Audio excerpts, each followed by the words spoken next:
Chapter 12 Direct and Inverse Proportion for Class 8. So, direct and inverse proportion. First, we need to understand the meaning of proportions. So, let's see the example given in the book to understand it better. देखो यहाँ क्या लिखा है, suppose 2 pencils cost is 8 rupees, then 4 pencil will cost be 16 rupees. So which means more pencil will more cost. Again 3 men can do a piece of work in 8 hours, so 1 man can do in 24 hours, which means less men, more time taken by finish a work. So thus the change in one quantity brings out a change in other, यानी किसी एक में change आने से दूसरे में भी change आ रहा है. So this means ये वेरिएशन है, क्योंकि यहाँ पे एक चीज़ दूसरे से डिपेंड कर रही है, दैट्स वाई. तो इसको क्या कहते हैं, वेरिएशन या फिर प्रोपोर्शन. इसको वेरिएशन भी बोल सकते हैं, प्रोपोर्शन भी बोल सकते हैं. Okay, so let's see. देखो यहाँ पे वेरिएशन की डेफिनेशन लिखी हुई है. यहाँ पे इस वेरिएशन को प्रोपोर्शन भी अपन बोल सकते हैं, दोनों का मीनिंग सेम है. Okay, now let's understood the definition given in the book of variation or proportion. So if two quantities depend on each other in such a way that the change in one result in corresponding change in other, then the two quantities are said to be variation. यानी अगर दो quantity एक दूसरे पे depend है, ठीक है, और एक में चेंज आने के कारण दूसरे में भी चेंज आ रहा है, तो वो दोनों क्या बोलेंगे, उस चीज़ को क्या बोलेंगे, वेरिएशन. ओके, सो इस तरह की बहुत सी सिचुएशंस होती है जिसमें वेरिएशंस रहते हैं, जिसमें दो चीज़ें एक दूसरे पे डिपेंड रहती है. Okay, so as the name is the chapter is the direct and inverse proportion, यानी पहले अपन डायरेक्ट प्रोपोर्शन देखेंगे, फिर देखेंगे inverse proportion. Okay, let's understood the direct proportion और direct variation. So two quantities x and y are said to be direct proportion if whereas the value of x increases or decreases, then the value of y will be also increase or decrease. यानी अगर x और y दो value एक दूसरे पे depend है, अगर x increase हो रहा है तो y भी इंक्रीज होगा, और x अगर डिक्रीज हो रहा है तो y भी डिक्रीज हो रहा है. तो यहाँ पे कौन सा प्रोपोर्शन होगा, कौन सा वेरिएशन होगा, डायरेक्ट वेरिएशन, सेम वेरिएशन होंगे. इस कंडीशन में क्या रहता है, रेशियो जो रहता है ना वो सेम रहता है, कांस्टेंट रहता है. Let's see some example to understand it better. देखो यहाँ पे क्या लिखा है, more articles will more cost. यानी फॉर एग्जांपल अगर 8 पेन्स की वैल्यू 16 रुपीज़ है तो 10 पेन्स की वैल्यू कितनी होगी, 20 रुपीज़. ओके, सेम वेरिएशन, यानी एक इंक्रीज हो रहा है, अगर वैल्यू पेन बढ़ रहे हैं तो उनकी कॉस्ट भी बढ़ रही है. करेक्ट, एक्स और वाई दो तरह की वैल्यू हो गई. सो यहाँ पे one increases then second is also increases, which means this is a direct proportion. Next is, अगर किसी बैंक में डिपॉजिट मनी अपन बढ़ा देंगे तो इंटरेस्ट भी क्या मिलेगा, ज़्यादा मिलेगा. अगर डिपॉजिट मनी 1000 रुपये है मान लो, तो इंटरेस्ट मान लो 10 रुपये मिल रहा है, तो 2000 करेंगे तो इंटरेस्ट कितना मिलेगा, 20 रुपीज़. यानी x बढ़ा तो y भी बढ़ रहा है, एक बढ़ रहा है तो दूसरा भी बढ़ रहा है. So this is also the example of a direct proportion. See this example, जितना ज़्यादा पेट्रोल होगा उतना ज़्यादा डिस्टेंस कवर होगा.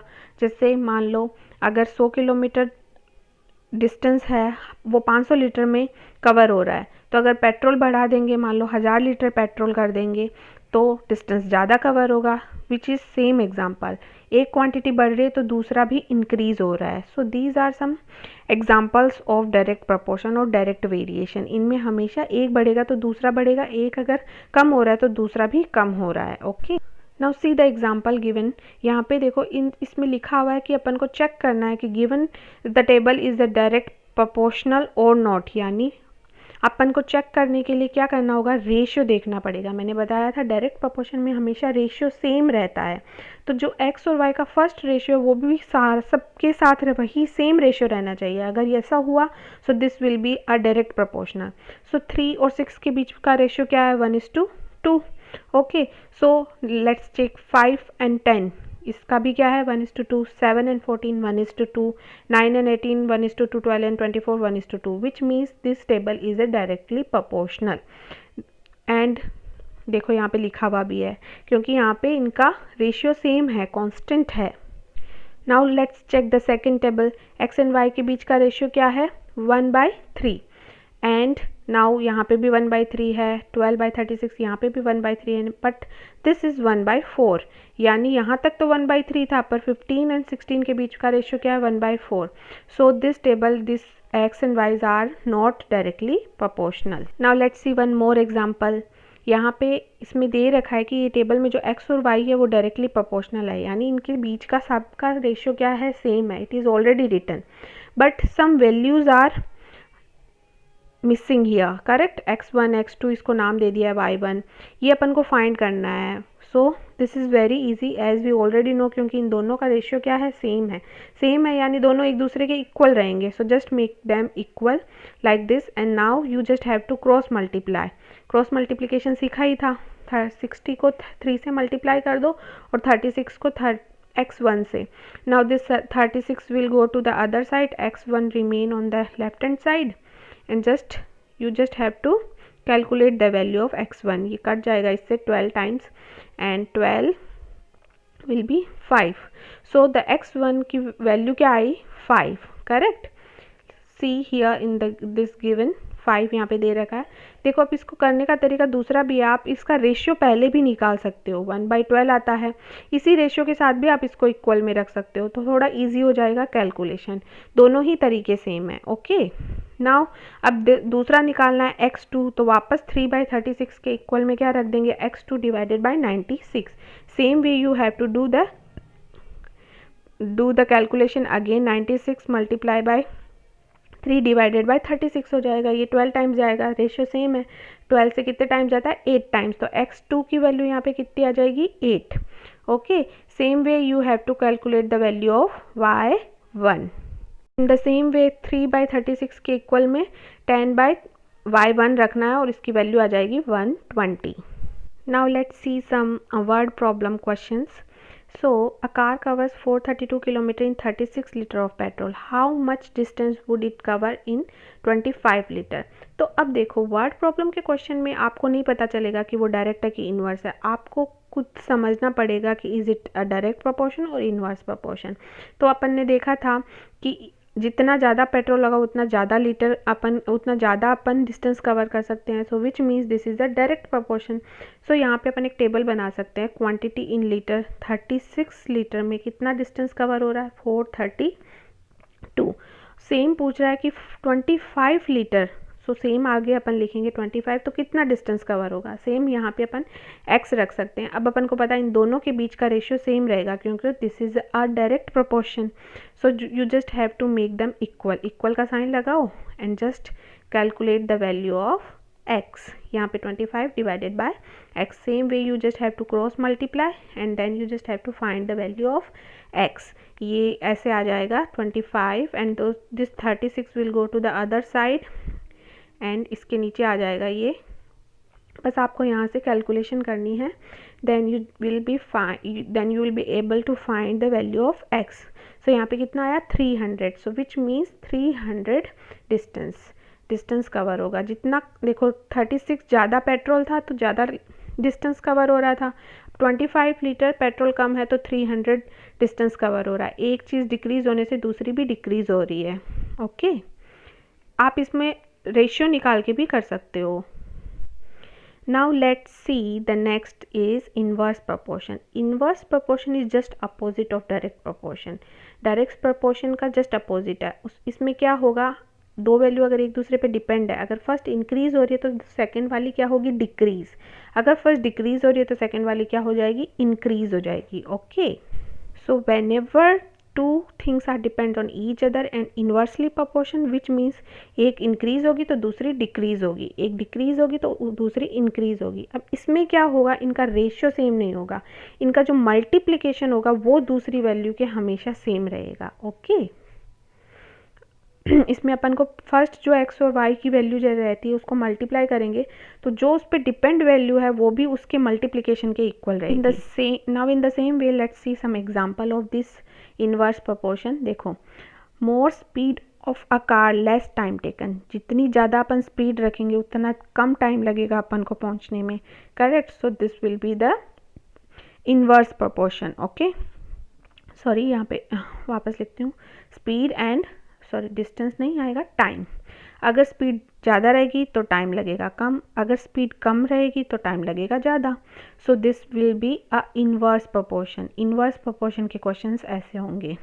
Second, more number of workers less time will be taken. जितने ज़्यादा वर्कर्स किसी काम को करेंगे उतना कम टाइम लगेगा काम को फिनिश करने में, जितने कम वर्कर लगेंगे उतना ज़्यादा टाइम लगेगा. Same. So these two are the example of inverse proportion. सो ये नीचे दो वाले इन्वर्स है, ऊपर वाले अपन ने पहले देखे थे वो डायरेक्ट थे. Now let's see this example. यहाँ पे क्वेश्चन में वही सेम अपन को चेक करना है, आर दीज इन्वर्सली प्रोपोर्शनल और नॉट. सो एक्स और वाई इन्वर्स प्रोपोर्शन होंगे तो एक्स और वाई का मल्टीप्लिकेशन जो उस पर डिपेंडेंट वैल्यू है नेक्स्ट, उसके मल्टीप्लिकेशन के इक्वल रहेगा. सो यहाँ पे अपन को चेक करने का तरीका है, you just have to multiply the first value 6 and 24. 6 x की वैल्यू है और 24 वाई की वैल्यू है, इनका मल्टीप्लिकेशन करोगे तो कितना आ रहा है 144. नाउ अब आपको चेक करना है 3 multiply by 48, is it 144? Yes. 36 multiply by 4, ये भी कितना आ रहा है 144. 72 multiplied by 2, 144, and 16 multiplied by 9, this is also 144. So this means these x and y's are inversely proportion. Okay. Now in the second table, 9 and 4 36, 12 and 3 36, 6 and 4 48. So these are not inversely proportional. Okay. Now let's see the next one. इसमें पहले से लिखा है if these are the inversely proportion then find the value of missing x1 x2 and y1. So अपन को पता है इन दोनों का मल्टीप्लिकेशन इन दोनों के मल्टीप्लिकेशन के इक्वल है. सो make them equal. 12 multiply by 8 and 16 multiply by y1. वापस क्या करना है, 16 इन दोनों के डिवाइड में आ जाएगा and then you just have to calculate the value of y1. कितनी आ जाएगी 6. सो y1 की वैल्यू क्या आई 6. इसमें क्या करना है, इनके मल्टीप्लिकेशन को इक्वल रखना है. डायरेक्ट प्रोपोर्शन में क्या करते थे, उनके रेशियो को डिवीज़न को इक्वल में रखते थे. Same in the same way you just have to find these value as well. So this is the example. Now let's see some word problem question.